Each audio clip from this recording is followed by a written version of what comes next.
ZAP co-chair. I'm Ean Tafoya. I'm the other ZAP co-chair.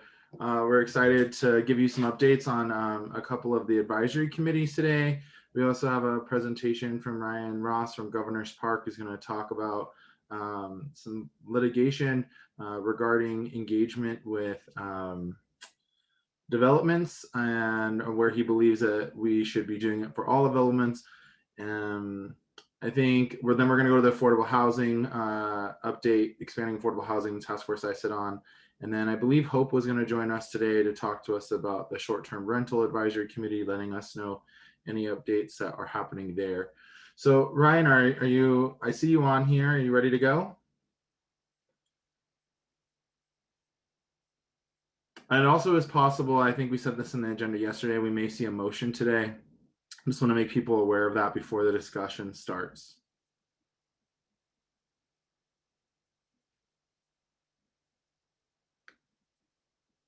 So Ryan, I'm asking to unmute you here and see if we can get you on, and then we'll let you go. Can you hear me now, Ian? Yes, can. So good morning, Ian and Christine, and members of the Zoning and Planning Committee of INC. My name is Ryan Ross. I'm the organizer of Citizens to Save Governor's Park, which was organized last year to facilitate opposition to the scale of an apartment building that is proposed for our neighborhood. It's a 13-story, 300-unit building that would be way out of scale for our neighborhood. Ian, can you remind me, how do I get on the screen something that I want to show members, participants? At the bottom of the screen, you should see a green arrow and a box that says share screen. Yes. And you should be able to click that and it should authorize you to. And if it doesn't, then I'll go into the back end and we'll get that fixed. So, okay, I've got that. What do I do now? You should be able to click on it and then it should authorize you to share your screen. But you first have to have the screen up on your own computer.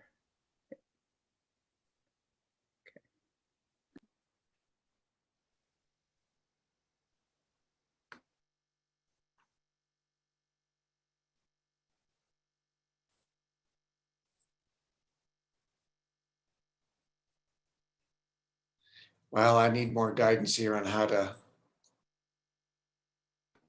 So what I would do is I would unshare the screen, I would exit out, and then I would go to whatever I wanted to show and make sure it was available on one window, and then you hit share screen again.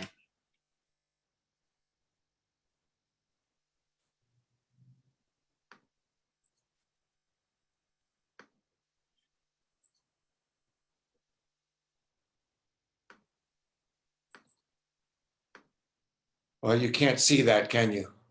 No. Mm-mm. There, yes. Now we can see this, though. Now you can see this? Yes. This is a rendering of the building that the developer is proposing for our neighborhood.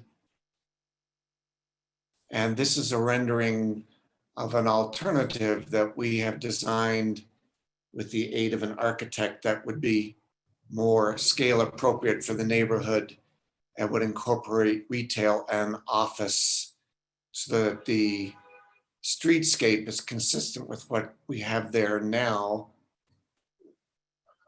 I ran into problems early when I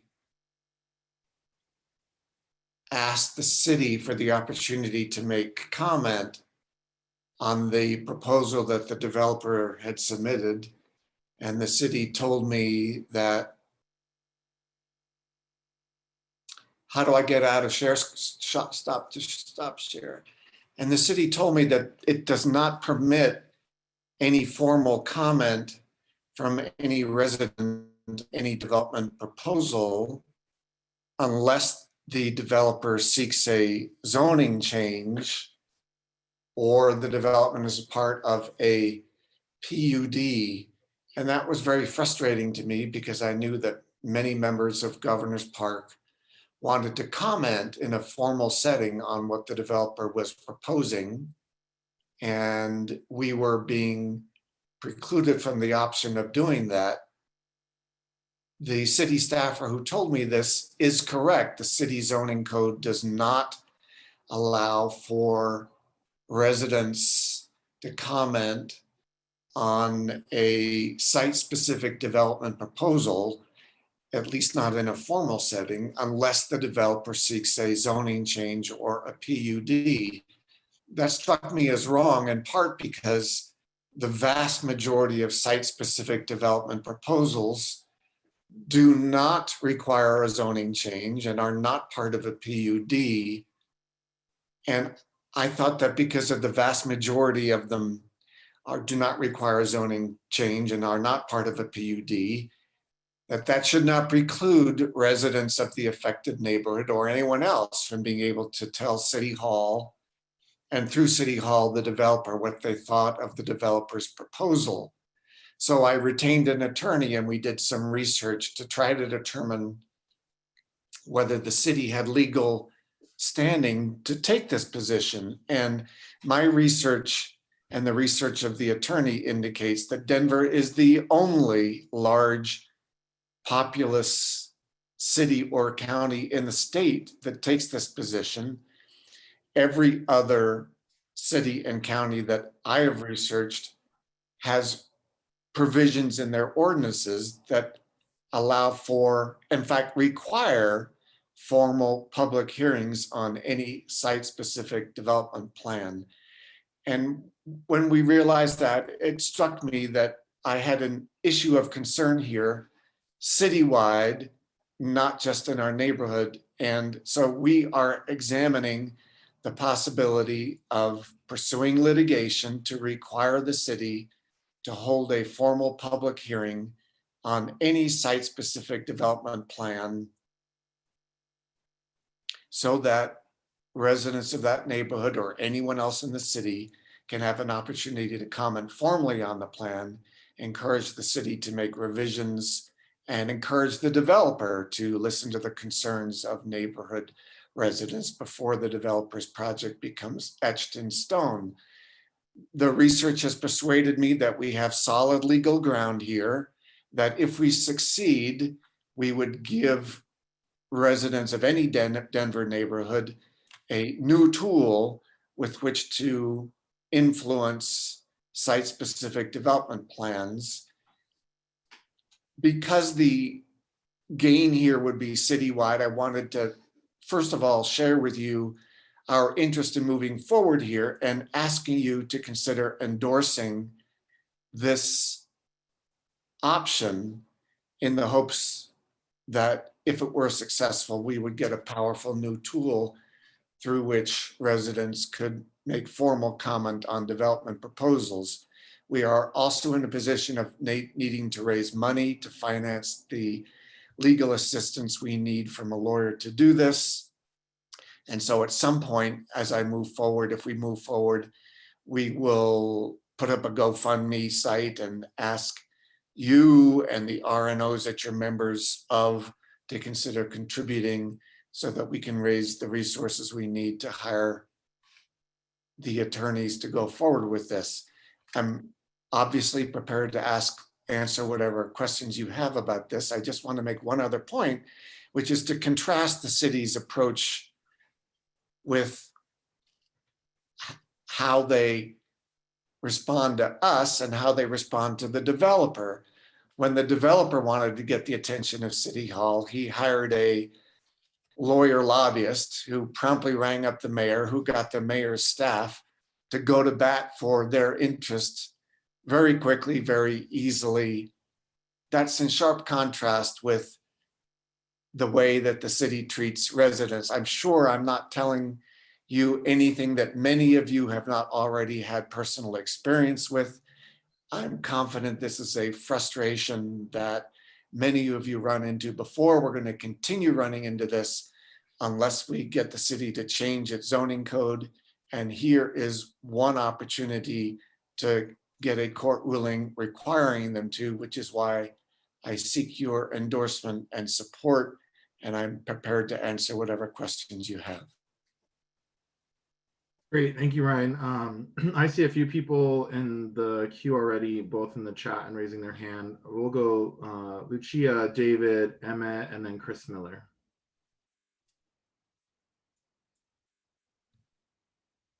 Hi.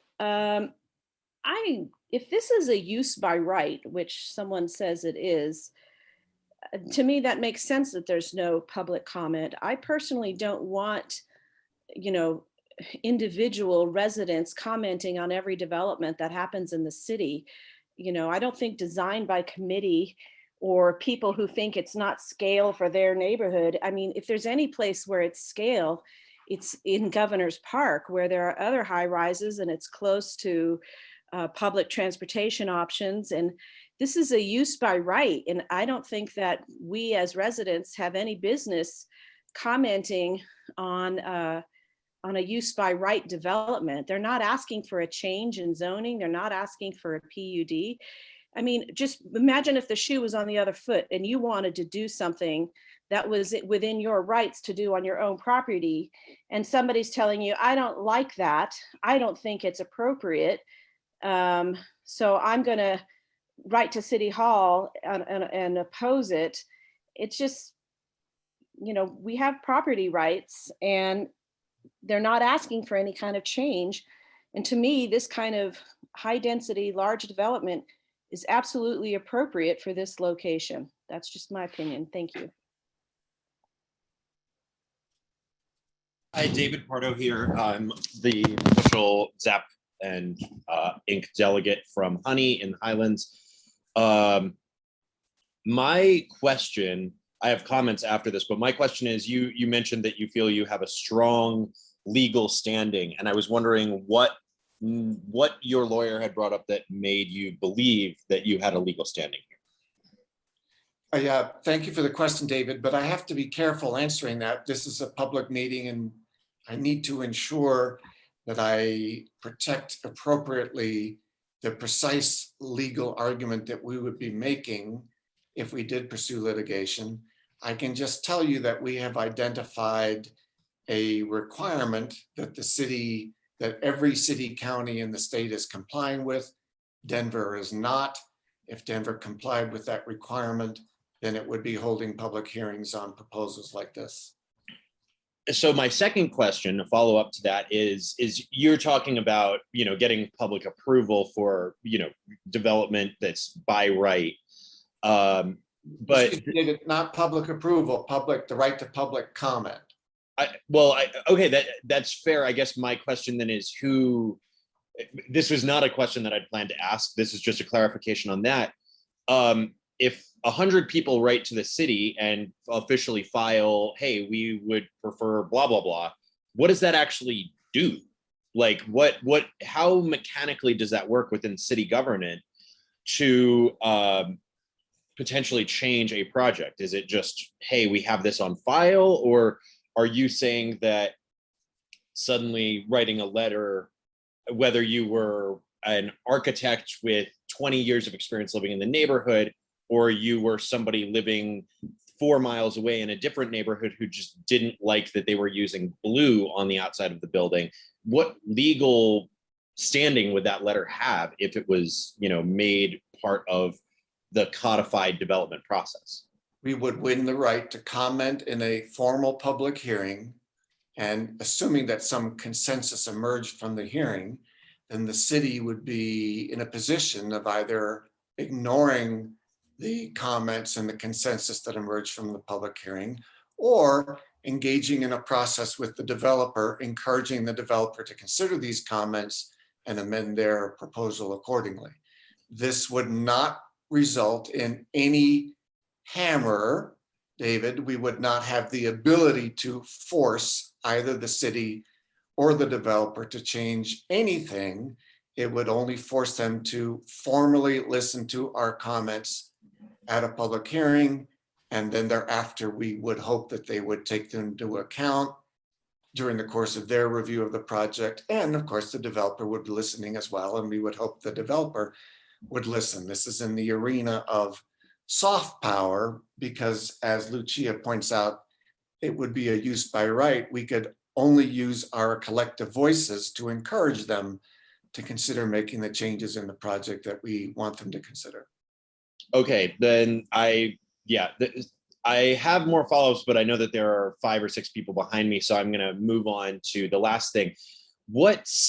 Is there a limit on the scale of development that this would apply to? If somebody, let's say, has a single-family home in a TU district and wants to tear down one house and build a duplex, would that be subject to this, or would this only be for developments of, let's say, over 100,000 square feet of total, built space?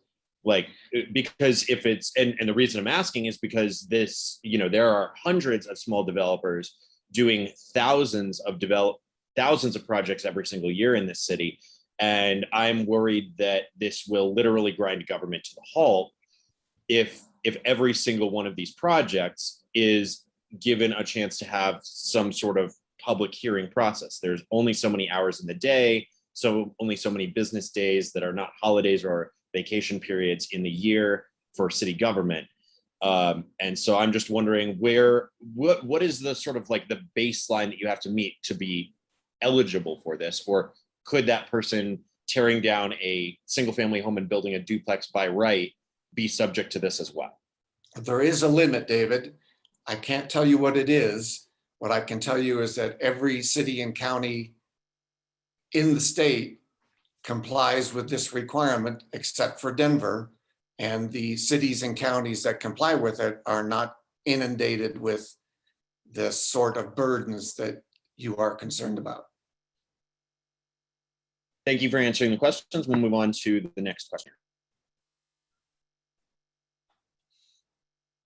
My name is Eamon Harpney. I got a couple questions, comment. Denver is in a different position than any other county around Denver. We're in the tertiary stages of gentrification, and we have a severe housing shortage, affordable housing shortage. I agree with Lucia. Why would we want to take away property owners' rights to do what they want to do with their property? Also, you're telling us that your lawyers are telling you things that you can't tell us, but you want us to vote on something we have no idea what you're talking about. I'm not in favor of any of this. I didn't agree with the registry. I don't agree with what's going on now. I think all this is being brought up to stop development in Denver, especially in this tertiary high build. We need that. We need that freedom. We need developers, investors need to move quickly. They can't wait on one neighbor that doesn't want the color of the house or what's going to be done on somebody else's property. That's my comment. Thank you.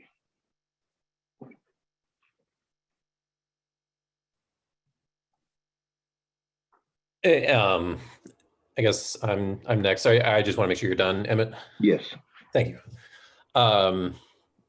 One comment, one question for Mr. Ross. Chris Miller, West Wash Park. You're going to hear lots of discussion of property rights because I have rights to my own property. I don't have rights to your property. This feels like a basic assumption we need to state. But if you can't publicly disclose your legal argument or how it's would work mechanically within the process of the city, why should INC entertain any motion to even support this? Because right now this seems like, something that's not quite finished or nowhere close to finished. A bait and switch.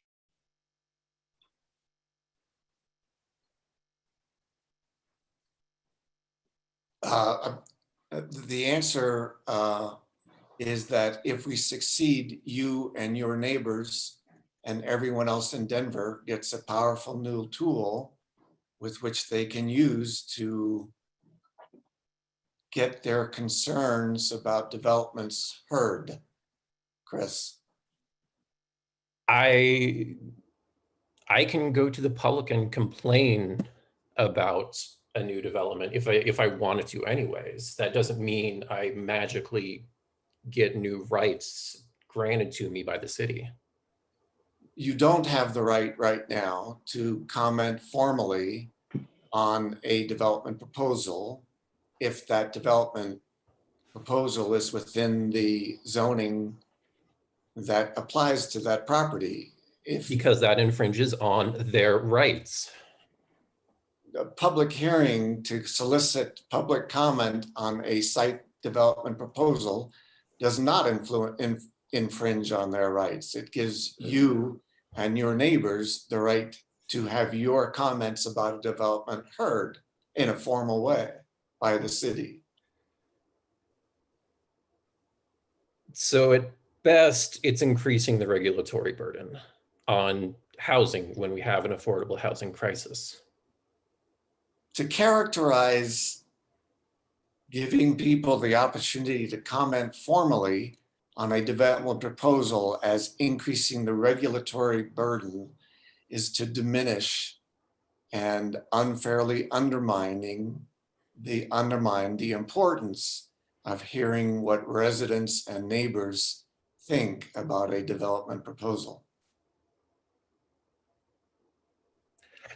I don't know that you're going to convince me that this is a good idea. So, and I'm going to be respectful and move on to, I guess, Jonathan is the next person up. Hey, yeah, so David already asked a couple of questions I had. It sounds like where we're landing here is that there would be no additional discretionary review or change required by developers or council because this is uses by right. It's more like creating a format by which public comment can be formally noted, it's on the record, but doesn't actually have any sort of additional restriction, except for what Chris and others have mentioned here, which is additional time required from the developer, a slowing of development and city processes as we try to build out more housing. I think just a couple comments I would make on that since those questions were answered. There's ample evidence in practice and academic literature that this is the opposite of what we'd want to do if we have a goal of improving housing attainability in the city, as well if we are concerned about things like the creation of low quality buildings. As it stands, developer fees are high and housing investors demand high returns because discretionary approvals and slow review timelines, slow permitting timelines play a significant factor in making development a high risk industry. They're gambling basically on whether approvals will come through and when they will come through, and those carrying costs add to the costs of the project. This means that the people most likely to play development like a game and win it and keep developing are the ones who are willing to pursue more distasteful community breaking practices, like either drastically hiking rents to boot tenants or building very low cost, low quality buildings to boost profit margins. Adding more discretion, well, I don't know if I should call this discretionary review steps because it sounds like it is toothless, except for the requirement to, sort of waste everybody's time by requiring public meetings like the one you proposed are going to exacerbate both of these problems. Our current zoning, already we have plans that suggest a change should be approved, and still there is a discretionary review process on that, despite mounds of public comment and public review in developing those plans. So just want to make a couple of those comments with the group since a lot of my questions were answered. I would absolutely not be supporting this.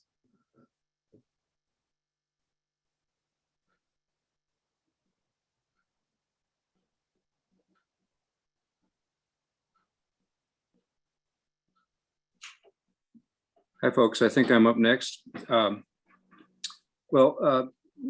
Ryan, in some ways, I share your concerns because we see a lot of things happen, and yet even when we do have a PUD, the comment period is extremely short, and it's hard to hold the city and the developer to the terms in the PUD.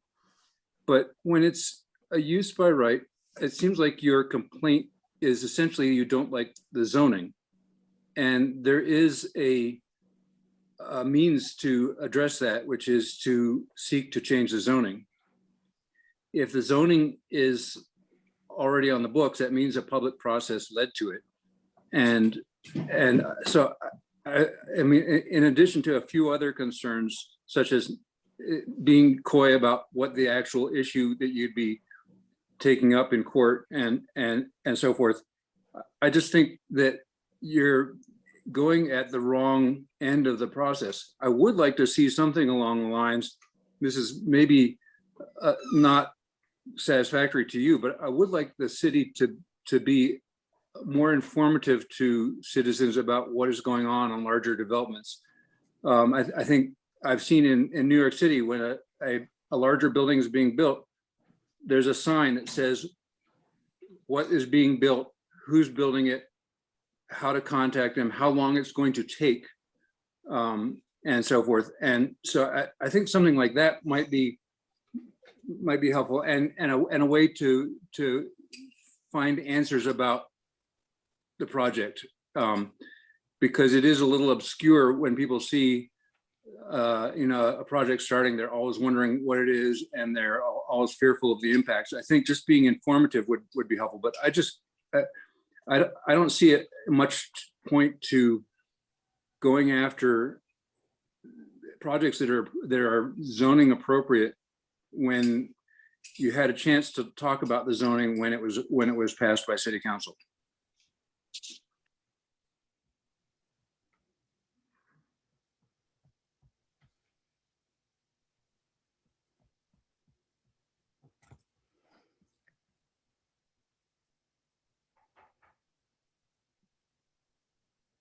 Sorry, I don't know. Am I on? Yes, it's your turn. All right, thank you. So I won't go long because several of the previous commenters have already hit on the topic that I wanted to talk about. But yeah, I don't really think this is a really good idea. When I bought my house, I didn't sign any HOA covenants that basically could let my neighbors determine what I do with my private property, nor what I can do with their private property. I mean, my wife would be a lot better speaking to this because I mentioned this to her this morning. She's taking care of our child currently, and she's the smart lawyer and I'm just a dummy, but she can't figure out how this would even be legal, and how this isn't an unconstitutional taking of private property. Why you're adding an additional regulatory burden here for something that is by right doesn't really make any sense. I'll just give an example that is loosely related to this. I have a friend who lived in an area that wanted to put on solar panels on his house. And he had to go through a year's worth of hoops because he had to get approvals by his neighbors in a similar situation. What good is that? It makes no sense at all. So no, this is a really bad idea. Thanks.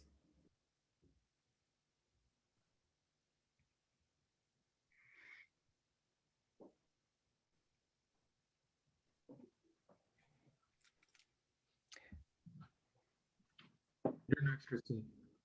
Ian, where are we? You're up next. It's your turn now, Oh. Christine. Okay, thank you. Well, a couple things. I hear some really good questions, and I have several questions as well. But I'm kind of surprised at the support for developers. What I've heard over the last 20 years of working on this is real resistance from community to developers that aren't subject to much regulatory burden, including inclusionary housing, impact fees, which are a fraction of what they are in other cities, et cetera. So I guess I'm kind of surprised. And personally, I don't have a problem with increasing the regulatory burden on developers. Honestly, I just take construction defects law. We've sort of loosened that up, and I'm not sure that's a good idea. There is an important here. And the other thing is, I would like to just say there's ample evidence that the density over the last 10 years that we've done, according to the new code, has not added to affordability at all in Denver. Just look at Cherry Creek, look at DeBoers. These developments brought 0 affordable units to Denver. And I know that the state law has changed, and I know we're going to hear about possible tightening up in that area from Ian, but I don't see what's wrong with putting additional burdens on developers who may have gotten property rights. Like in my neighborhood, there's somebody who's been sitting on property rights for 15 years. So things do change. New people move in that weren't there when the zoning was looked at.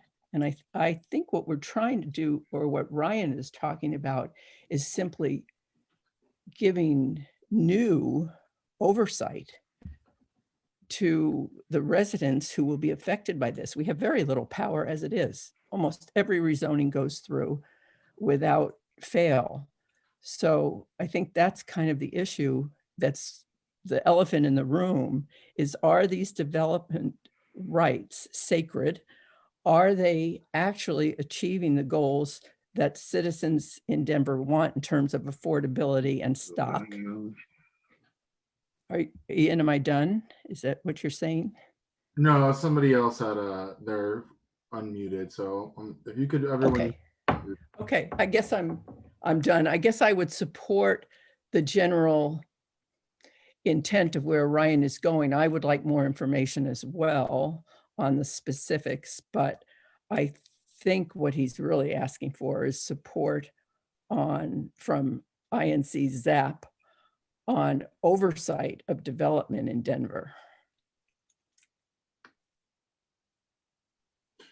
Are you done, Christine? Yep. All right, I have a question for you, Ryan, because I keep hearing people say public hearing versus public meeting. Can you talk about what this looks like in other jurisdictions?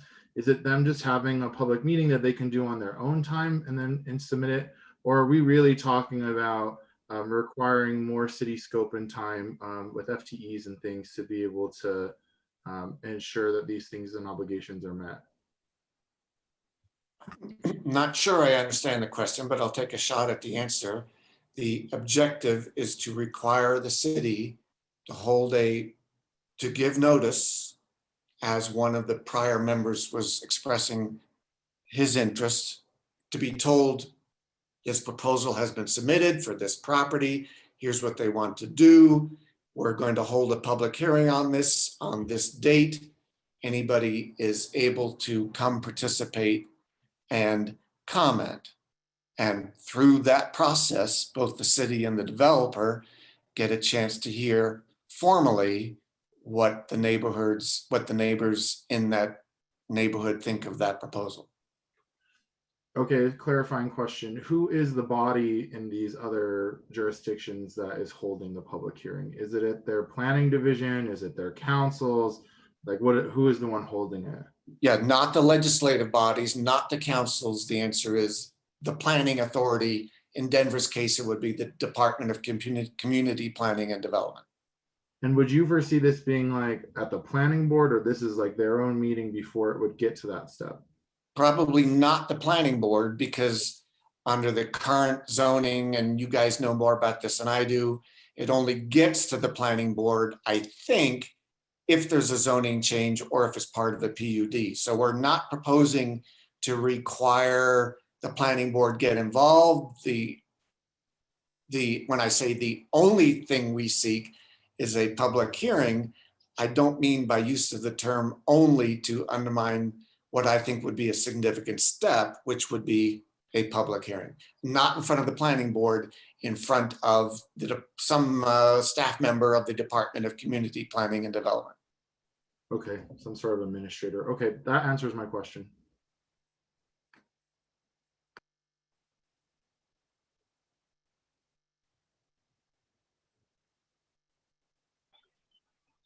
Hey, Ryan. This is Adam Estroff. I live in the Baker neighborhood as well. But, I'm on vacation right now. I came on because this proposal is kind of offensive to me. I don't think that you intend this for real input. I mean, this is supposed to be another tool to stop development, right? Like, that's the intention here. The intention is to give residents a formal tool through which they can have their comments and opinions about development proposals heard, in the hopes that the city or the developer will take them into account as they move forward with consideration of the developer's proposal. Yeah, so Ryan, as folks dive into like kind of learning about the history of, public comment within cities and, zoning and how these processes work, I would encourage you to read a book called Neighborhood Defenders. And there's another book called Color of Law. But I mean, you're into like what you really mean is you want to provide another mechanism for hyper local people, housing secure folks like yourself, to be angry about new housing. And the problem is these public input processes, they're not going to include, renters. They're not going to include working class people. It's not even easy to attend, 9 a.m. Saturday morning. So I think, when you say public input, this is really going to be public input for a very small subset of Denver, and it's not, really going to be productive. So, yeah, Ryan, you look very skeptical, but I just want to say, like, community is more than just affluent homeowners. That's not the only people who live in our city. And, there's already a lot of mechanisms for public input. We have the citywide plans, we have neighborhood plans, we elect our city councilors. This isn't a tool. This is you wanting another bite of the apple to get your way. And I got on because, again, I really think that this is not what we need. And, there was a white paper that came out, suggesting that communities in Colorado go the way of Crested Butte and actually start declaring housing emergencies. And this is not the way it is. So I just think, you might want to rethink this process, and you might want to look at the history of what you're really backing up here. But I don't believe that this is about public input. I believe this is about, you wanting another bite of the apple, another way to relitigate these processes that we've already relitigated over and over. So I'm going to be voting no. And I think that, we should stop talking about this as soon as possible, to be perfectly honest.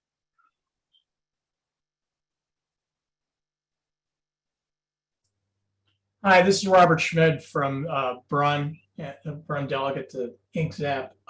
Just a clarification on Christine's comments a couple minutes ago, is that this particular proposal is recommending input on projects that are use by right.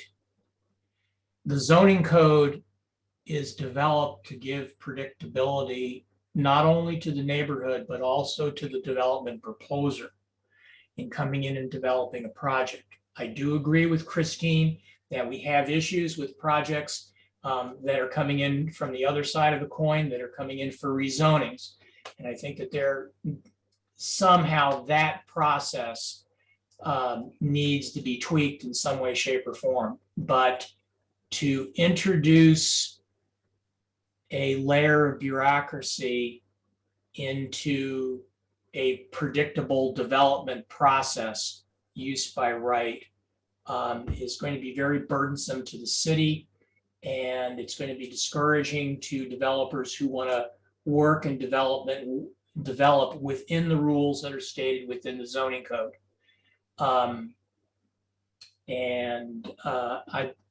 Based on that and how this was presented, I will be voting against support. Thank you.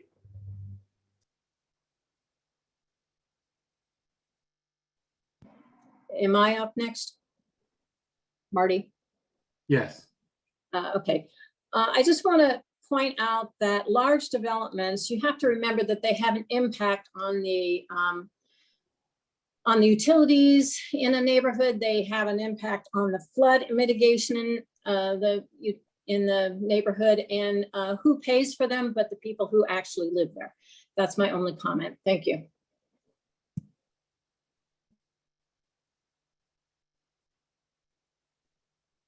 Hi, I think I'm up next. Eleni Saris.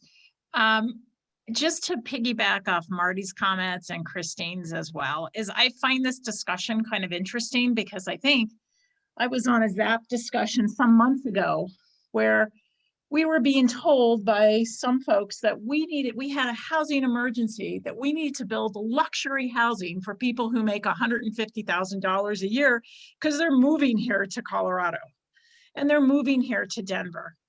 And I don't think that's the emergency housing problem that we have.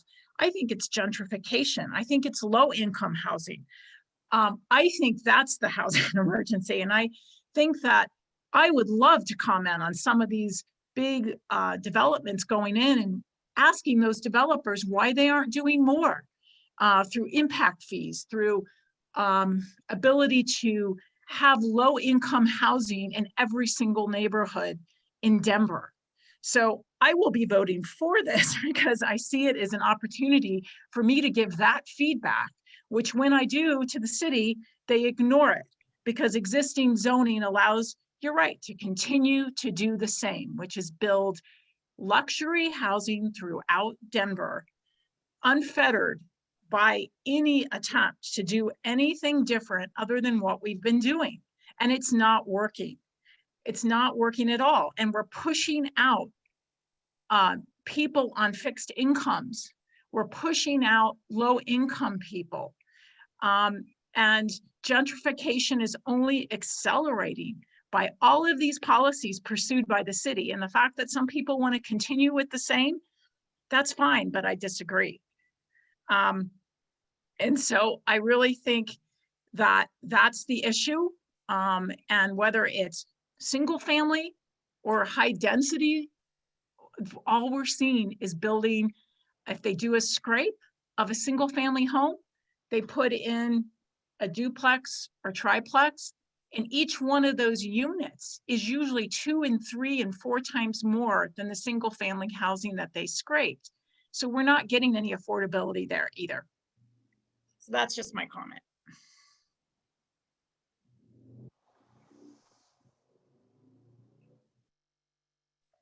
It's completely true, Adam. I'm sorry, if you want me to send you some statistics, welcome to do so. You know, and I find it interesting. No, Eleni, in support a $900,000 single unit house scraped for 3 $700,000 units isn't something being more expensive, because the alternative is a $2.5 million single unit home. And Eleni, 0% of single unit neighborhoods in Denver have affordable housing. So if 2 units doesn't let you build a small enough unit, then we have to go to 4 or 6. I have public housing on my block, so don't tell me anything. Don't tell me anything. I've worked in public housing, so you can quote what you want to quote out of the YIMBY playbook. Okay, can I go? Because this is getting out of hand. Thank you. All right, so you guys can take it offline because I'm not going to let that go on. Sorry. I just want to comment that I think it's the wrong measure. I mean, it doesn't sound like you just having a comment is not going to have any teeth. So I think that if you're really trying to propose something, again, like Steve said, go back to the zoning process because it's zoning by right. You know, having a comment period doesn't do anything. I mean, what it's going to do is pit neighbor against neighbor, and it's going to do just what you just did, Alani and Adam. It's like get into a fight about something. But it's like if you are a single family homeowner or you want a duplex and you want to modify that and have a mother-in-law, unit on the basement, do I want everybody to comment even though I had a right to that? I think that's the issue at hand. And I think you need to go back to zoning. And I'd like to see, I think the other issue is that, if this was going to be proposed to us, we need to have the attorney to answer the questions, because clearly this is, too early in the process if you're not going to have someone to answer the questions. I mean, Denver is the largest city in the state of Colorado. So, I mean, as an attorney, we know that you can take a case and you can have a dead case. And I've had cases that have been dogs, right? And those cases can go forward and you'll take them, So I think the issue is, what are they saying? I mean, does every other city in the state have a complete zoning process or a PUD process? And that's what you're saying the difference is? I don't know, but I think it's too early to vote. And I think, it's just having a comment period doesn't help anything. What is it going to do? So you commented, so you have it on record that you said, I don't like that project because I don't like the way they were going to develop that or whatever. Does that change? Does that get more affordability? No. Does that get anything? No, it has no teeth. So I don't know what you're trying to propose in this, just so that you have a comment period. I think I would talk to your attorney and find out what could you really do to change things. And I think there's been some discussion today about what could be done. So that's kind of where I'm at. I think there's been a lot of issues that you might want to talk about and look at in the chat and just to discuss, because I think we all realize We need to have more affordable housing in the city of Denver. And I don't think this is going to help that. But I don't know what would. So I'm going to stop now.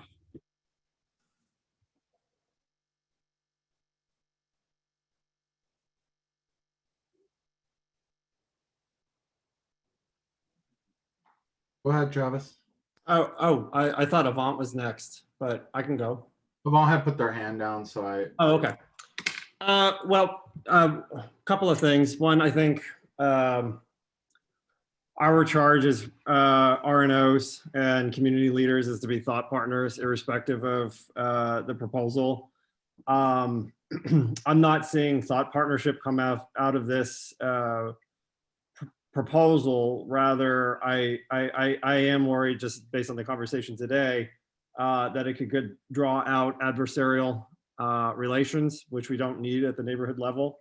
And I'm thinking about my organization and what we've been able to do vis-a-vis good neighbor agreements, MOUs, et cetera, to help custom craft certain projects throughout Chun's geographic boundaries. And I'd rather us work on proposals that lean into being good neighbors, and also that's further that further outlines processes and procedures. And I'd like to see some more specificity come out of this, and would like to call in the question so that we can have a vote and just move on with the rest of the agenda.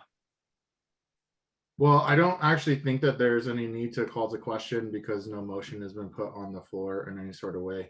Based on what I've heard and the discussion, I don't know if there's really a need to do that given where people are.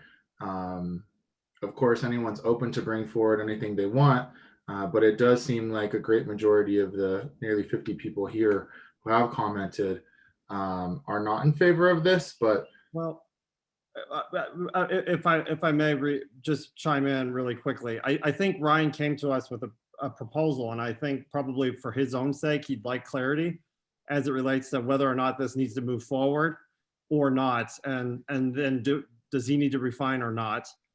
So I think it sounds like people are eager to have an up or down vote on what has been proposed. Ryan, would that be a fair assessment of what you're looking for? Thank you for that suggestion, Travis. I think that I am grateful for the comments I've heard this morning. This is very helpful to hear all of you. It's gratifying to know that on a Saturday in June, you can get this kind of attendance and this kind of attention. And I'm grateful for both the comments and the time that you've taken. I think I need to do a reassessment here to reevaluate whether we want to move forward, and if so, how. So I would just close by saying, thank you all.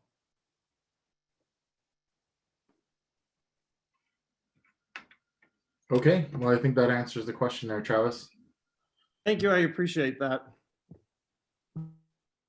Okay, why don't we just take like a 5-minute break here, go do whatever you need to do. We'll come back and then we'll give the updates on the advisory committee. We'll be back at 10:28.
All right, everyone. We'll get back. Hope you got a chance to get a break. I had to let my dog out. I was like, he was like scratching at the door at the end there. So I'm gonna start out by just putting a few links here in the chat about the affordable housing subcommittee committee that I sit on. This is the most recent meeting notes. And then there's the overall, or I think I actually just copied the actual website where you can check out the expanding affordable housing. And then this was the most recent notes. I'm going to pull it up on the screen just to let people know. I guess I will start by saying, we had started meeting at the end of last year looking at height incentive zoning purely. And we were running into some issues there. One with public participation and how many community members were on the board as comparison, or advisory committee compared to developers. I think there were concerns about context and whether these tools had worked before.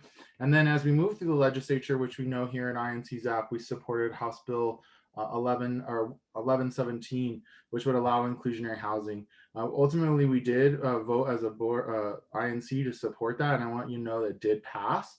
I believe it was just signed into law yesterday at the governor's mansion with a few other affordable housing bills, which was pretty cool. So now that we know that inclusionary housing for rental properties is going to be a part of the tools in our toolbox here, we have now added that into the zoning incentive for expanding affordable housing committee that we'll be discussing. And so we just had a kind of a reintroduction meeting this last meeting. I did request the video from Anne Lee, oh my gosh, what's her last name? Annalise Hawk, that's her name. So I'm gonna make sure that that gets forwarded around to everybody. What I could say is this meeting in particular was kind of interesting because in the past, we've had a lot of people who participated in the public comment at the end. This time we didn't have any people participate in the public comment in the end. And I only saw a few community members there. And so I think what I'm going to try to do is get a notice out sooner about it taking place, and hopefully we can get some more participation from the neighborhood groups, others in the community to be participating in this, because even in this meeting, there were only 3 neighborhood groups that were represented. There were 8 task force members that were present at the time, 5 developers, and then the 3 of us. And so you can understand how sometimes the dialogue can go in one direction when a great majority of the people were there. If you have a chance, I'm gonna pull this up now to take a look at the meeting notes. There are just a few things that I want to make clear that came up to me, and I think we heard from we heard unanimously from the community members. One of which was we want to ensure that there's not like a cash in lieu system that's set up here. It hasn't seemed to work out very well in the past for developing the kind of units we wanted. Another one that became very clear is that we want to ensure that we are pushing for the creation of 3-bedroom apartments. We know that not only with group living and its implications there for affordability, we know that Denver Public Schools, for example, has been doing analysis about what families need to stay in place. Another thing that became clear from Nola Miguel from the GS Coalition is she really wanted to emphasize deeper affordability. And Councilwoman Robin Kinich wanted to be clear that there were concerns, I think, at the deepest affordability, when talking 30% AMI. It seems to me like the city may be moving in a place in which 50 to 60% IMI would be possible here if we were to trade off smaller units. This really was just an introductory conversation again, now knowing that there are more tools on the table, but you can see here about equity considerations about the three bedrooms. There were some concerns about AMI, but that is from GS Coalition and not actually being context sensitive, the overall AMI versus people who are living in the community. We do know that the next meeting is supposed to take place in August, and outside of that, like, we didn't really make any decisions. We just were having a conversation about what we were seeing and moving forward on the tools that were on the table. What I can say was GS Coalition asked if Land Trust would be a part of this. They made clear that Land Trust would not be part of this, that this is really supposed to be about zoning incentives. So I think that's really kind of just like my wrap up. I see that I'm just scrolling here. I don't know if that's really helping, but I did send the link along, and I'm hoping that I can answer any questions that you might have. But really, I think my emphasis is that we need more participation in this if we want to see the outcomes. If we want to see 117 turn into the kind of inclusionary housing ordinance that's going to develop the units we need, then we're going to need more voices at the table sooner rather than later, so that we can really be driving the conversation about how the tools are structured rather than the developers. Christine, am I saying continue with incentives? Yes, it believes that incentives are also still on the table. Height incentives may possibly still be on the table in addition to inclusionary housing based on context. Why is that still, is the feeling there it's needed, that it, you need that I as continue to hear the same rhetoric about the more tools in the toolbox for specific contexts and being able to offer it.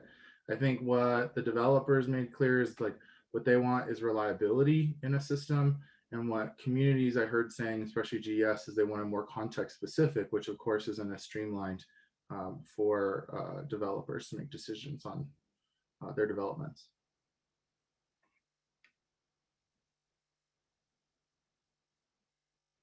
So I might be just missing something, but what is the impact of the change in the state law on this committee's work?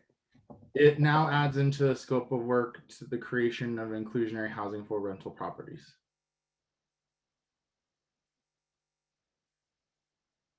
Which before was illegal, and why we were only looking at high incentive trade-offs.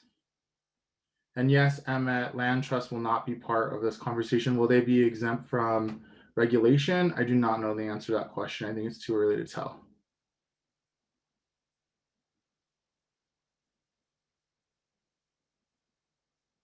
My earlier question is, I know that there's a lot of information, you know, from Nola about what she sees that people want, and from you on what you know have seen or think people want.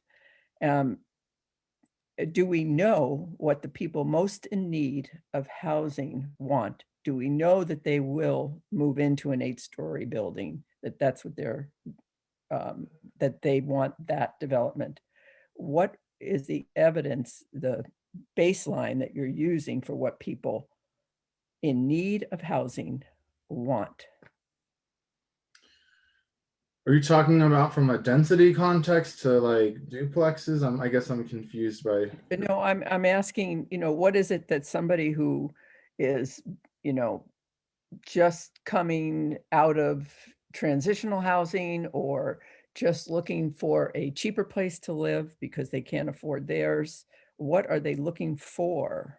Well, And I think that many of the assumptions are actually derived from several of the city's housing plans, where I believe much of that analysis had been done for what type of housing is for individuals. But I am more than happy to help convey any questions that people have back to the committee, and again, invite you all to come ask them yourselves, and make sure that you have the information to be able to pick up the phone or to send an email if you have questions or your RNOs do.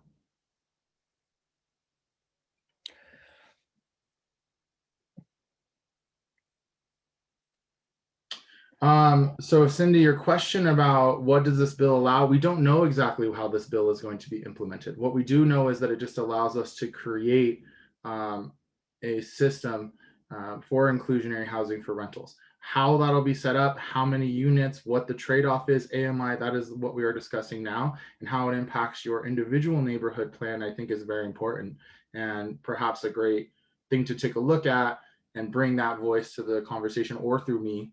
Happy to be the person to convey any of that information, as I said.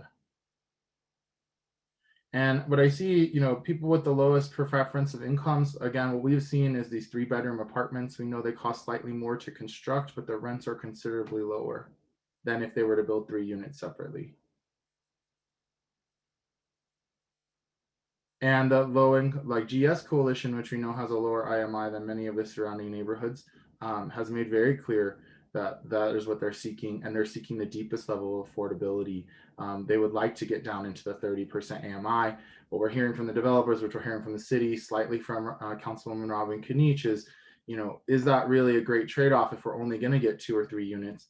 And is that more of a place for for low-income market developers and for the city to take on, rather than to try to get that out of the developers?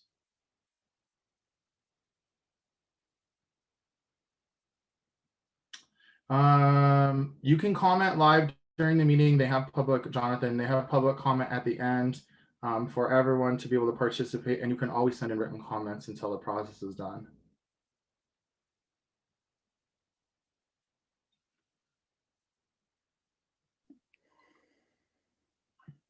Go ahead, Christine. I just had one more comment. Why do we have to spend money on someone to facilitate these meetings and on these people who are analyzing? I mean, we've spent a lot of money. I guess I don't understand why CPD can't do this stuff themselves without all these consultants brought in. I don't think, commenting on why a consultant was chosen is something that I have the answers to. It just happens to be who's facilitating the advisory group. It is something that we see across all levels of government. It is a lucrative business to be a consultant with the city if you're well connected, but I can't speak for why a consultant was chosen rather than CPD staff doing the market analysis and the research.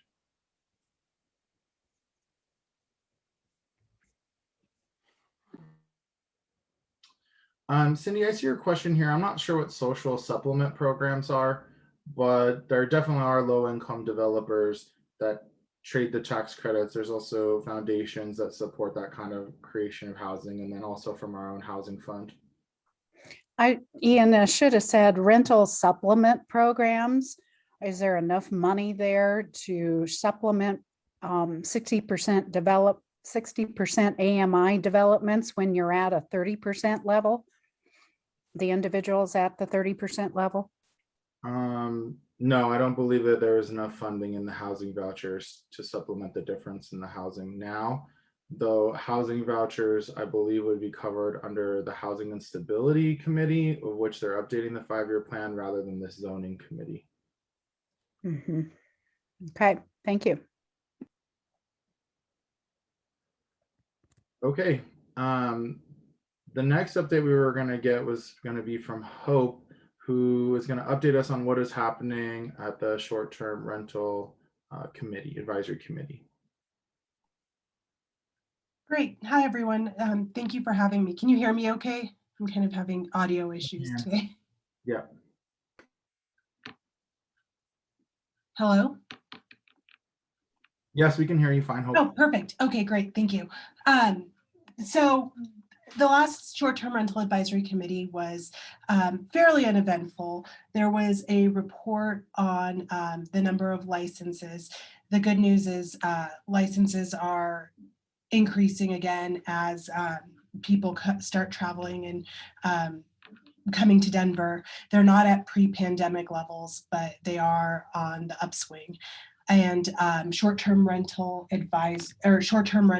are occupying a bigger market share of the lodging industry as compared to hotels. So even though, we're not at pre-pandemic levels, we're seeing a greater interest in short-term rentals. The short-term rental industry did put forth a proposal earlier in the year asking for the primary residence requirement to be waived to allow short-term rental owners to purchase secondary properties, using the pandemic as justification and saying people are more comfortable visiting if they have the ability to stay at a short-term rental versus a hotel. The mayor's office took that under consideration and informed us at this meeting that that's not something they're going to be pursuing.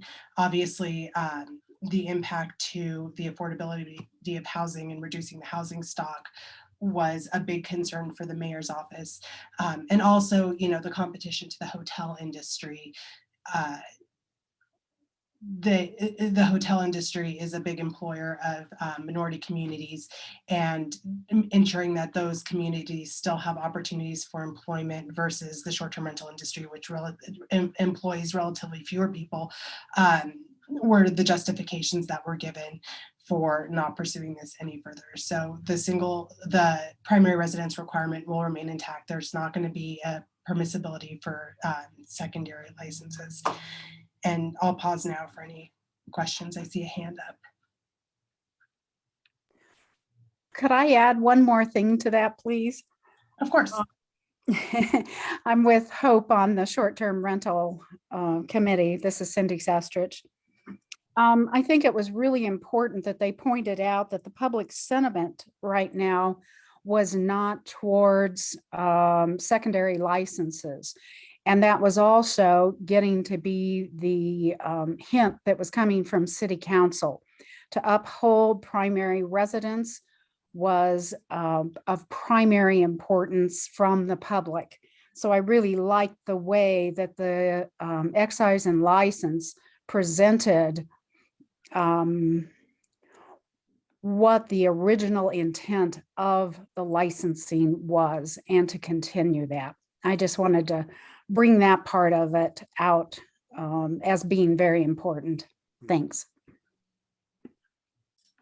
I am also a member of the short-term rental advisory committee. This is David Pardo, Honey Delegate. And that I can third that was the general consensus coming out of City Council. The one thing that was not mentioned is there is, and it may be a long process, there is a desire to look at the process that currently hotels operate, the system that hotels operate under, because the licensing system that is used for hotels is well over 50 years old and has not changed. And there has been a sea change in how people travel and what people look for in accommodations. For a little background on me, I am both a short-term rental property manager with 7 years experience and also now work for a hotel developer. So I play in both markets.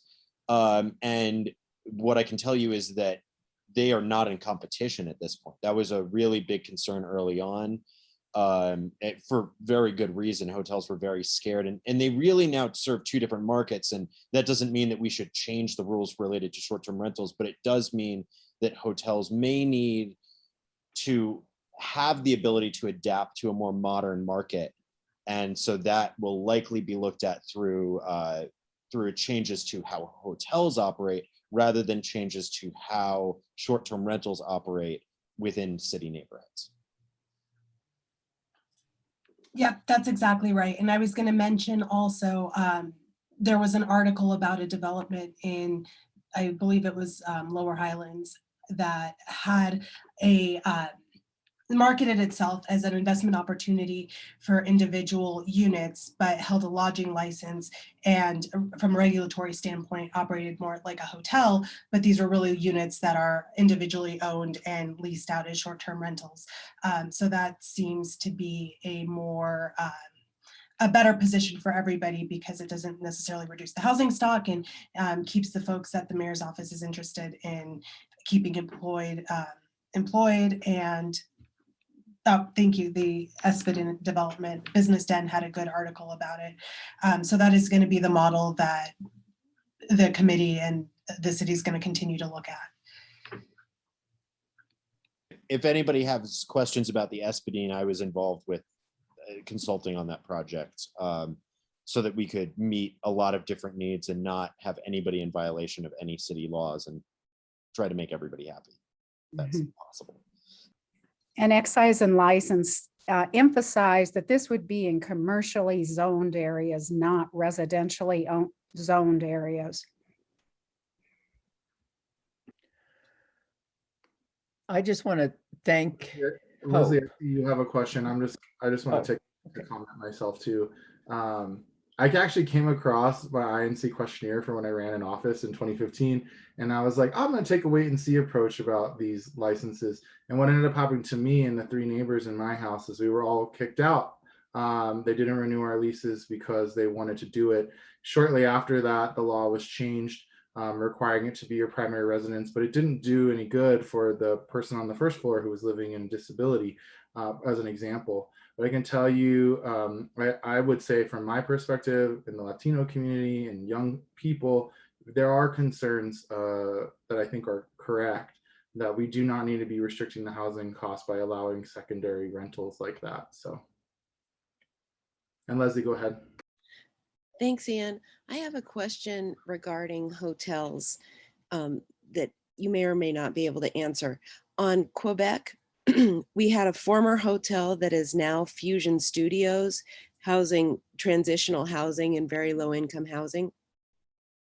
And I'm wondering if anyone here on the call knows, can a hotel downtown, say a Holiday Inn or a Marriott who needs to rethink their business structure, are they able to transition to more permanent housing the way they did that Fusion Studios? Could they contract with, say, the city or someone to do more permanent housing within their buildings, should they choose to, or would that require a rezoning under the current laws?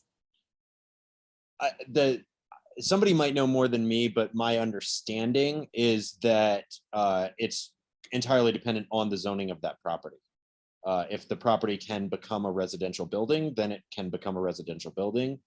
If it were zoned in such a way that it could not have residences, then it would require a rezone. But if somebody knows more than me, that, yeah. Thank you, David.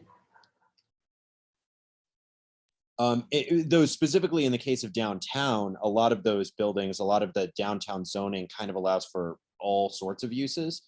And it's something that we're actually seeing not just in Denver, we're seeing it happen all over the country, is that a lot of hotels that are less sought after, I guess is the best way to put it, by travelers, are being converted to low income housing because they're not hard to convert. They already have a bathroom, they're already wired properly for somebody to effectively live there. You've got to add a kitchen, but it's not crazy hard. Whereas, building low income housing is hard, and it's actually cheaper in a lot of cases to convert, less sought after hotels into housing than it is to upgrade them so that they have the amenities that the modern traveler is looking for. Right. And I would hope that I would hope to encourage and support that kind of flexibility for a hotel to seek that option. So if there's any barriers currently within the city, and it sounds like there possibly are not, again, as you said, depending on whether they're zoned residential, but I would hope to remove those barriers in hopes that they would be able to offer that affordable housing or low income housing or whatever category it goes in as easily as possible. But thank you for David. It's just, it's an interesting topic. So thank you all for this. Leslie, that's a good question that I want to bring back to this affordable housing committee that I was just talking about, because if it is a zoning concern, this is the place to bring it. And Chairman, Leslie, great question. We in Baker have some experience. A developer converted the First Avenue Hotel on First and Broadway from a rack of a hotel to affordable housing.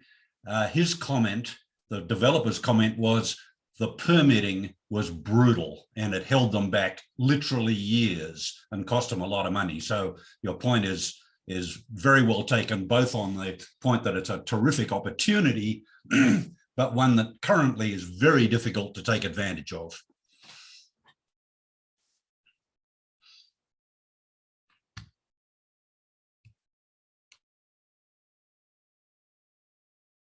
Okay, well, I don't know how often this happens, but it seems as though we got through our agenda, unless you have anything else to add, Christine. I just want to thank Hope for taking on the INC representation on STRAC. I know we have a lot of people in the meeting like Cindy and David also on it, but we did need somebody who would report back. So thank you very much. And then, yeah, okay. Okay, well, if you all have any ideas, of course, for agenda items in July, you just send them our way, and Christina and I will do our best to let you know sooner as possible what we're going to have. Cindy, I see you have your hand up. I do. Could I bring up an issue? Sure, go ahead. All righty. Here in Capitol Hill, we've been at the, I don't know whether you call it leading edge or the brunt of unsanctioned encampments. There's a recent one that was at 12th and Corona, and it was there for 40 days. And the people that had the encampment on the edge of their property and surrounding neighbors tried to get it to be moved because it became a public nuisance. And these are not the people, by evidence of what was remaining, that are actively looking for housing. These are some of the people that choose to be out there. And it is a community that had encampment, had a community that was consisting of mentally ill, drug addiction, and of course, crime came with it. And it was a big problem in the community. The community felt like they had no advocates to help them. We have a little bit of a crisis at the moment with our RNOs in this area and with our councilmen. No solutions, and I know this is a complex subject, but when they finally got it moved last Tuesday, it took the city from about 5:30 a.m. until noon to clean up that area. There were needles, there was truckloads of stuff that had been carted in, there were feces, there were, I mean, it was all the things that happen in a third world country. I have the question of, how does our city allow these camps and the people to not be helped that really don't want help, but it is something that we do have to solve? And the interesting part was, from a zoning standpoint, that all of the properties around were demanded that they keep up their tree lawns and do certain things. And if there were violations, they were fined or given notice, but the city wouldn't enforce their own violations of allowing these encampments to stay here. And again, I know it's complex, but it is a human health hazard to both the people in the encampments and the neighborhood around. So of course, when this was cleaned up, they moved down the street, and they happened to move onto a property that is owned by a man that owns many high-end and middle-end rental properties. And I noticed they've been out there working with them. There were 4 tents the night that they were moved from the other property. And then they're down to 2 tents. And now the gentleman that's called the ringleader from the encampment, he's starting to bring in huge barca loungers and all kinds of stuff again. And again, the excrement, everything around it, needles, is all starting in again. We will see what happens, but there are many other camps that are starting around Capitol Hill, and there is no solution. And there is I can't tell you what the man's name is, but he has something to do with the state health department, and he coordinates with nonprofits. And remember, back a few years ago, they took 100 of the worst people that were in the worst predicament in Denver, mentally ill, addicted, and took them to southeastern Colorado to a camp. I shouldn't say a camp, I should say a facility. And they partnered with a nonprofit, and it's highly successful. They're having an 85% success rate to 90% with those 100 people, and now getting them back established into neighborhoods. And they have kicked their addictions so far. They've gotten their medicine. They're in a stable environment and appreciating a home and being a part of society. I know we can't force people out, but how do we solve the problem of the health hazard to both the encampments and the neighborhoods and give the neighborhoods some sort of feeling of empowerment? The only solution we have right now, if you go through Capitol Hill, you will see orange temporary fences, all kinds of stuff that line the streets here. And it's getting to the point to where the homeless advocates, I understand their total position and what they're trying to do. And maybe this is part of their tactic, but it's getting to be the residents versus these encampments and the feeling of homelessness, which these encampments, I don't think you can really call homelessness. I think you can call them encampments of the worst of our social society that we've got to solve. So that's all I wanted to say. If anybody has any ideas, any ways, any things we can get behind and push, we've got a lot of funding coming in. And I know the mayor was pushed by city council for the last few years to put funding out there. We need to make our voices heard that these people need to be helped and taken to a place that can help them. Thank you. That's it.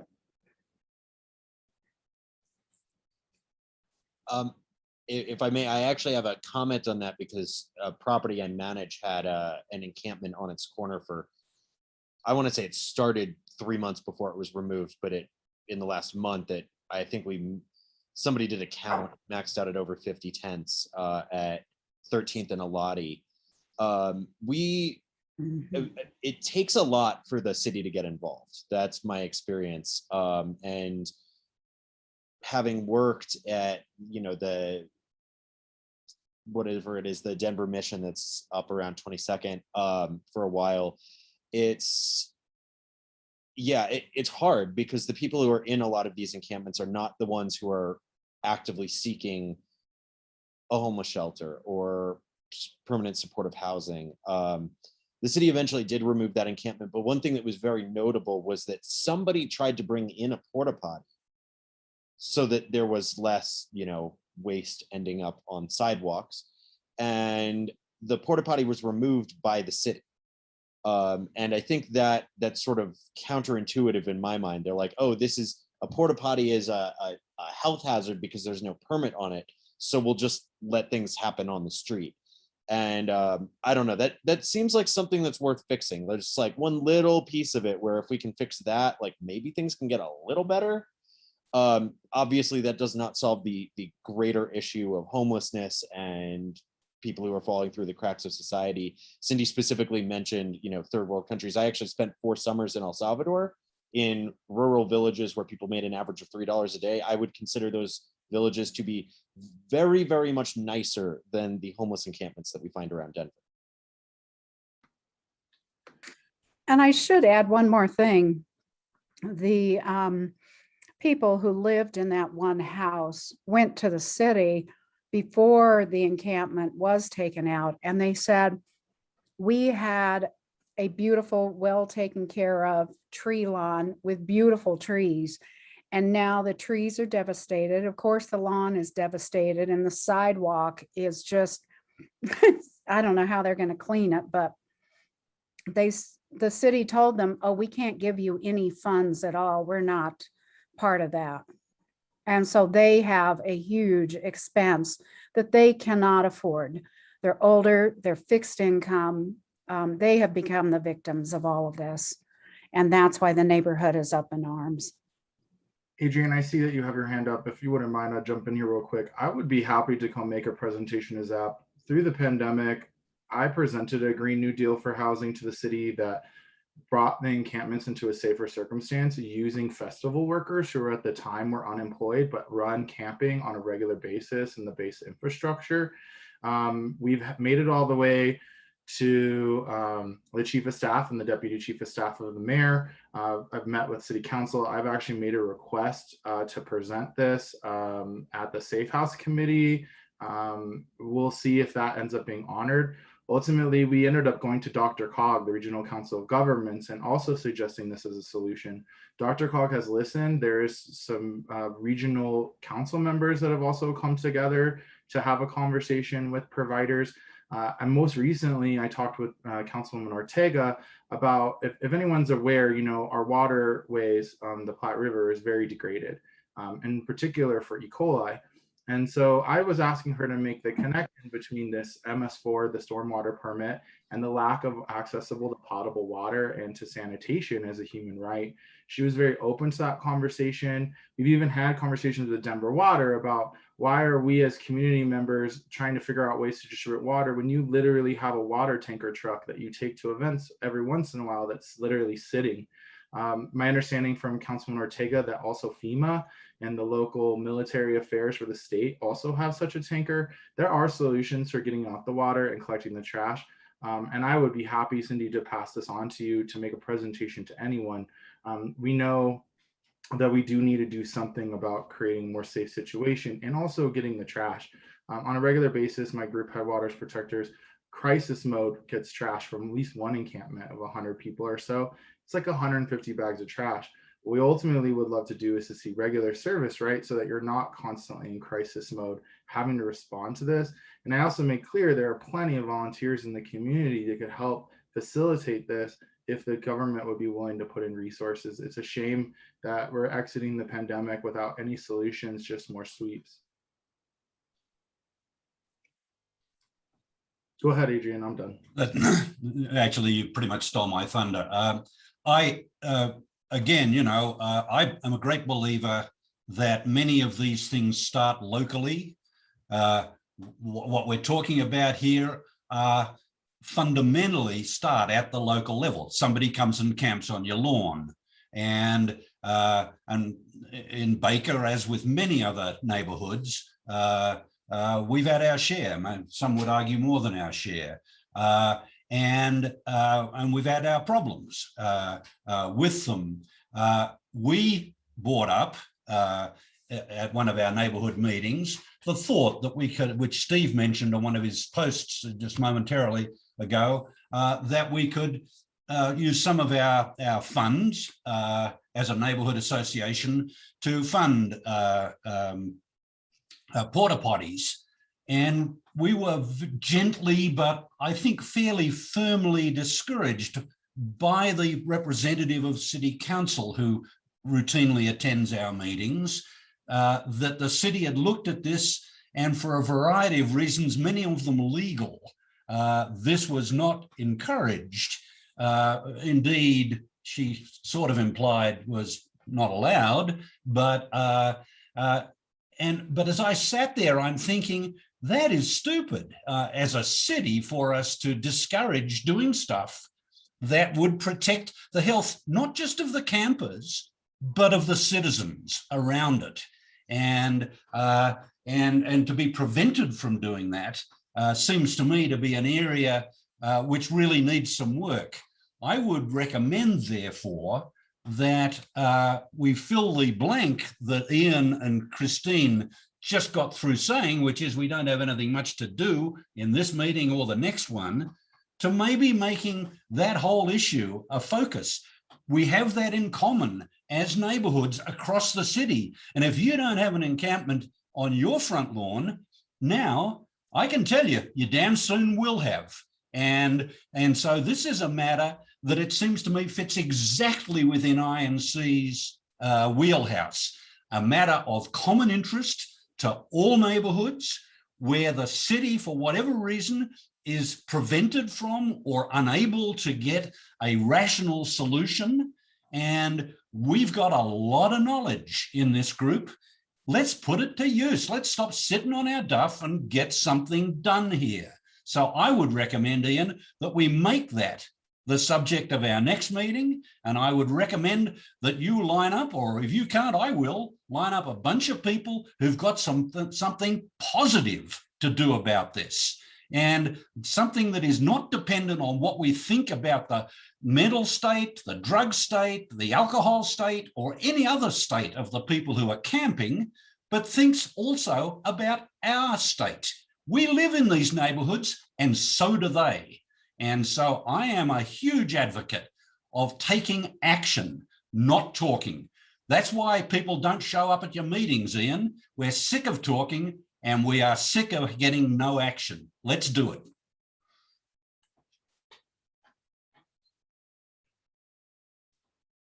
Well, Adrian, I would agree with you. You know, my group Headwaters Protectors has actually trained more than 300 members from the Denver community on emergency water systems and harm reduction. I do think that there is a force of people if we could unite them. And something that was mentioned and really pronounced upon is getting facilities where these people can be helped and getting nonprofits involved. So if we have nonprofits in our neighborhood or any of you have connections to nonprofits, that's where the solution in the city always comes. I don't know, Ian, that cleaning up these camps is possible because so much stuff is brought in. So if you just had the tents, like the SOS camps, and the SOS camps are fabulous, they're wonderful, but these people don't want to go there and don't qualify for there in most cases. So if there's something we can do from the nonprofit angle, which is the city's avenue of solving problems like this, that would be who we need. And the Department of Health. This is a health crisis and people are getting really mad, and I'm afraid somebody's going to get hurt. That's the stage it's getting to.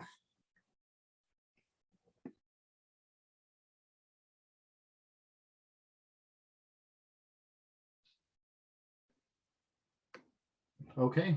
Well, I was just about to type this in the chat. As far as people not wanting to go to them or choosing to go to them, I mean, I think in the pipeline and developed, there's only like 200 sites available in those safe outdoor campsites with thousands and thousands of people needing services. So I'm not sure that we're at a point where we could determine who wants to go and who does not want to go. And I would also just suggest that others have these questions. Host, again, is updating their 5-year plan. And so trying to determine where these resources go, the redevelopment of shelters into more attainable spaces that meet the needs of different kinds of people, families, couples, those kinds of things or something. My mother worked in homeless housing in Commerce City, and they were the only family-based shelter that allowed people to actually have an apartment where you could close the door, right? So regionally, we are missing many of these solutions. And Adrian, point well taken. I could gladly get some people here to be having a dialogue of where we are at and what blocks the city has told us about so far. And Jean, I see you have your hand up.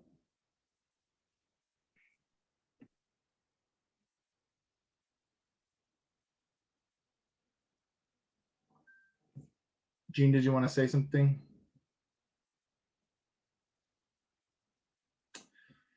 Okay. I'm sorry, I was on mute and I didn't realize it. It's Jean Granville from Sun Valley. I just wanted to say I really hear what everybody's saying, and I would love to be part of a dialogue on that.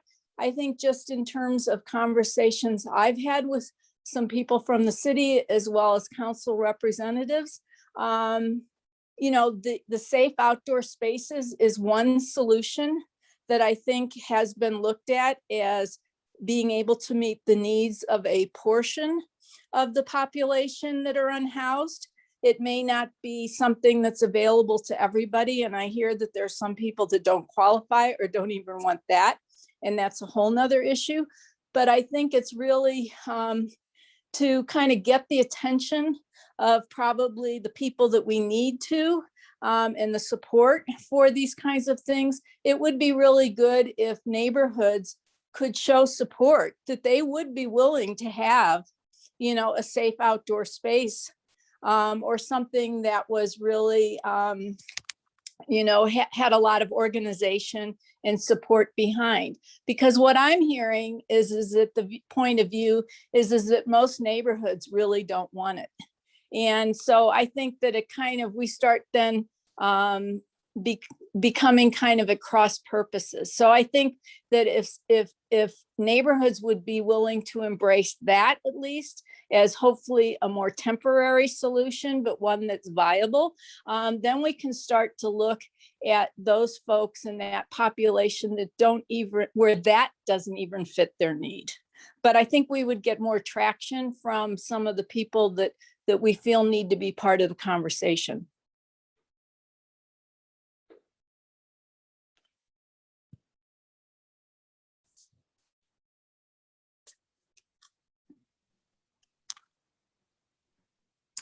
Could I add one more thing, please? Could we have the police in the middle of this conversation also? With personal and property crime, we cannot get the police to respond right now. And that, I know they've had a tough time. And I have tried to talk to them, and all they say is they documented that the city council has passed laws that prevents them from enforcing. And it's like, that's crisis, with people pointing fingers at each other in the city to not help citizens. So I think we need a bigger venue than little neighborhood groups. Just like INC delegate meeting did the SOS camps, I think this needs to be for unsanctioned camps and all the problems that occur in there and all the factions of the city that need to come together and support citizens. Thank you.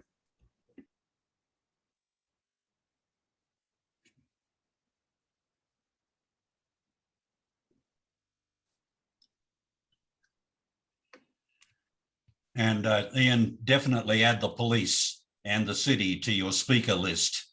It'd be great to hear the experiences of those poor souls who have to actually go in and suppress the First Amendment or what other amendment rights of the campers by digging all of their property out and throwing it in the trash.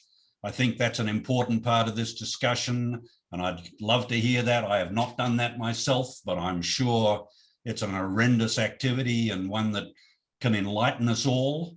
I think the city's problems we should hear about, and not necessarily at length, but I think that, you know, as it says in Hamilton, you know, they're the people who were in the room when it happened. And I think that provides and if we can get some people who are routine campers by choice on some people's sidewalks, boy, that'd be great too. So, you know, I think, and you know, to the point as to what the right venue for this is, my experience is that ZAP is a sort of better venue for a more, at least a preliminary discussion on these things than the delegate meetings at INC, which is not to denigrate the delegate meetings, but the delegate meetings are legislative. ZAP is just a pain in the ass. And so, you know, it's a much better a venue, I think, for this sort of thing. You know, we can get guys like Alan Gass giving his insightful, if uncomfortable, thoughts, and so, you know, I think that we should start there, and then we can, you know, we can needle Loretta into doing something later.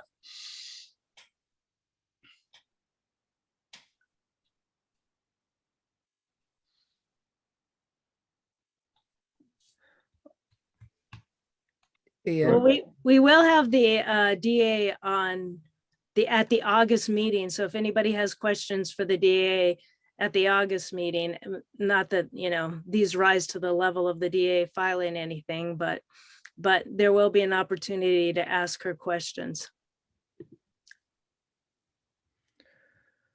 So I hear that maybe Cindy and Ian could organize this. That's just a suggestion.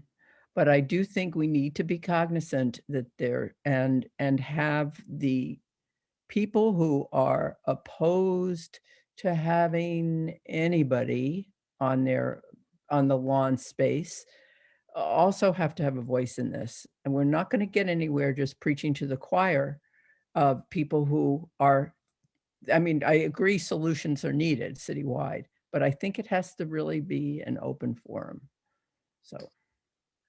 Well, the first person that comes to my mind, I don't know if you've seen, but the new Republican chair of the city and county of Denver, they're bringing forth an ordinance initiative. They're out there petitioning now with their perspective on solutions that would make it, as I understand it, it would force the removal of camps quicker than they have been happening now. I've been out of the loop. I don't know what you're talking about, but I'm just saying that it has to be a respectful but open dialogue. Otherwise, INC loses its ability to hear different voices. And I guess I'm thanking Cindy for bringing this up in a really thoughtful way. And I hear Jean. I still need to go back and watch the presentation at the Inc. meeting on the temporary tent sites that we had, because I realize that's just one portion. And I do think this is a much bigger discussion, but there is a lot of, I don't know how to say this. There are a lot of different thoughts on this.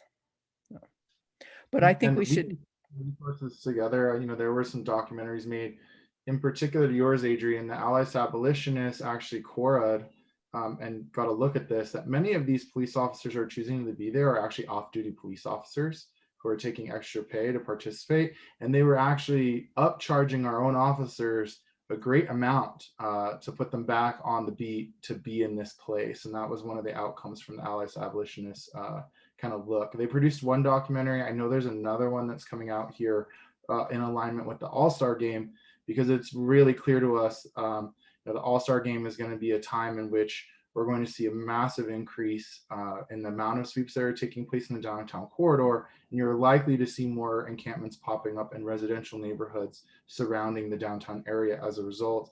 One last note there, there will not be construction permits closing the roads down there during the All-Star Game. I found it really just deplorable that they could pause construction during the All-Star Game, but not to protect GES, for example, during the pandemic when the air quality was shown to be the directest link to deaths from COVID. These things I think are not blind to many of us, but I just want to point them out. And quick to Christine's point, absolutely agree. We need a spectrum. The simple reality is, speaking only for myself, I don't want somebody camping on my front lawn. So I think you're going to have a lot of people present at any discussion we have who are in their gut, even if they're not prepared as I am to say so, don't want any part of this. And this might be a venue for them to come out and provide that input. But I do agree that the organizers ought to pull in at least a few people who have already announced an official position against allowing camping on our front lawns to give their input. I think that's not only fair, I think it's valuable and should happen. Well, I want to go back because the tree lawn is not owned by the property owner. So I know.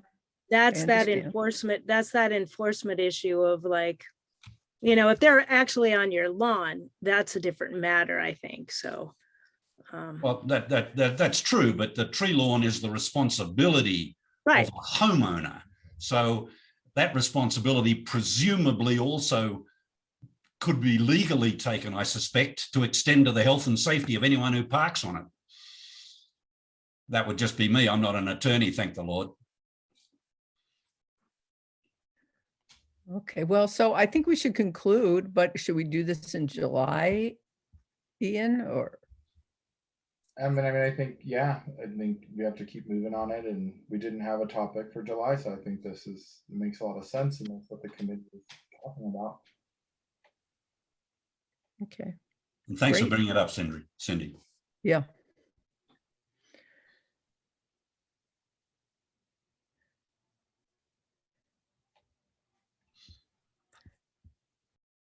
And just to let everybody know, there is no July delegate meeting. And that would have been July 10th, but we're not having a meeting for July because we had planned to have bylaws committee and they weren't prepared. So that will be in August. So that's why, Ian, are we going to host a meeting in July? Or Yeah, are we going to skip July? I think July makes a lot of sense. In particular, as I was saying, I think neighborhoods are going to see a very large impact on mid-July as a Okay. result of this, and we could use our resources as INC during this month to really promote it, so we can bring more people to the table to have the conversation. And so would you have that at your regular Saturday meeting then? I think it would be a good idea. Yeah. Okay, great. Wonderful.